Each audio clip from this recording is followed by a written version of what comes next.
અમદાવાદ પોલીસે એક સાતીર ચોરને પકડ્યો। આ ચોરને પકડ્યા 24 કલાક જેટલો સમય થયો નહોતો। પોલીસ કર્મચારીઓ આ ચોરને મેડિકલ તપાસ માટે હોસ્પિટલે લઈ ગયા। ત્યારબાદ પોલીસની આંખમાં ધૂળ ઝોંકીને આ ચોર છે તે હોસ્પિટલમાંથી ફરાર થઈ ગયો। આ મામલાના સંદર્ભમાં in-charge deputy commissioner of police Safin Hasan action મોડમાં આવ્યા અને જે ફરજ પર બેદરકારી દાખવનાર પોલીસ કર્મચારીઓ છે તેમને સસ્પેન્ડ કરવામાં આવ્યા છે। સાથે જ ચોરને પકડવા માટે તપાસના ચક્ર પણ ગતિમાન કર્યા છે। ત્યારે કોણ આ ચોર હતો ને આ ચોરને પકડવા કેવી મહેનત કરી હતી પોલીસે, વિગતે વાત કરીએ।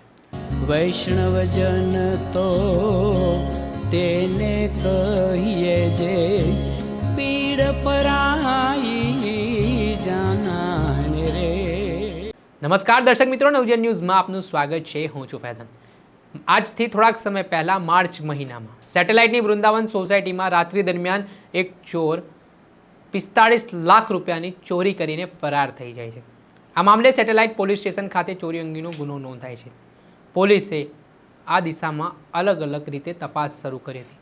છેલ્લા 1.5 મહિનાથી આરોપી છે તે ફરાર હતો।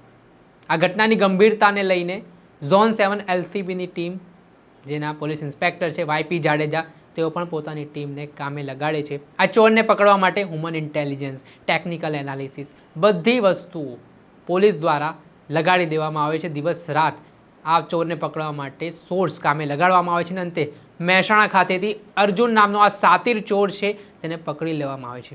આ મામલે તો ગઈકાલે ઝોન 7ના ડીસીપી શિવમ વર્મા દ્વારા પત્રકાર પરિષદ કરવામાં આવી અને આ જે સાતીર ચોર છે અર્જુન, તેને લઈને કેટલાક ખુલાસાઓ કરવામાં આવ્યા, જેમાં સાતીર ચોર સામે અગાઉ 40 જેટલા ગુનાઓ નોંધાયેલા છે।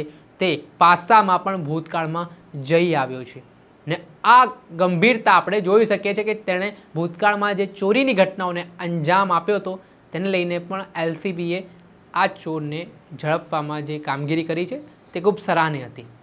પરંતુ LCB આ ચોરને સેટેલાઇટ પોલીસને સુપરત કરે છે।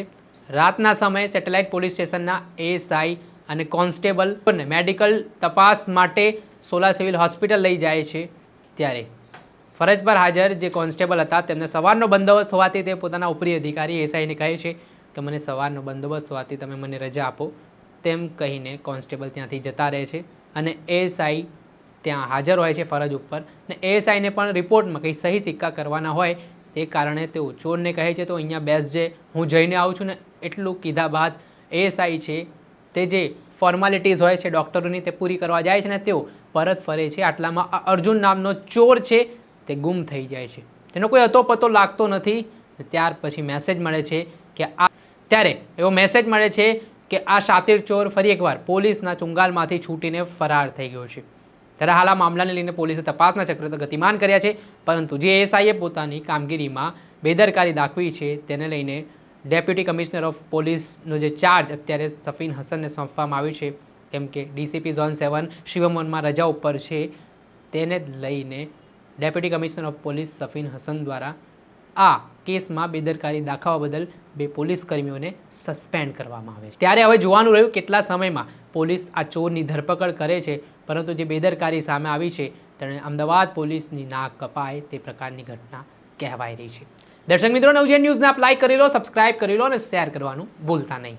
વૈષ્ણવજન તો તેને કહીએ જે પીડ પરાઈ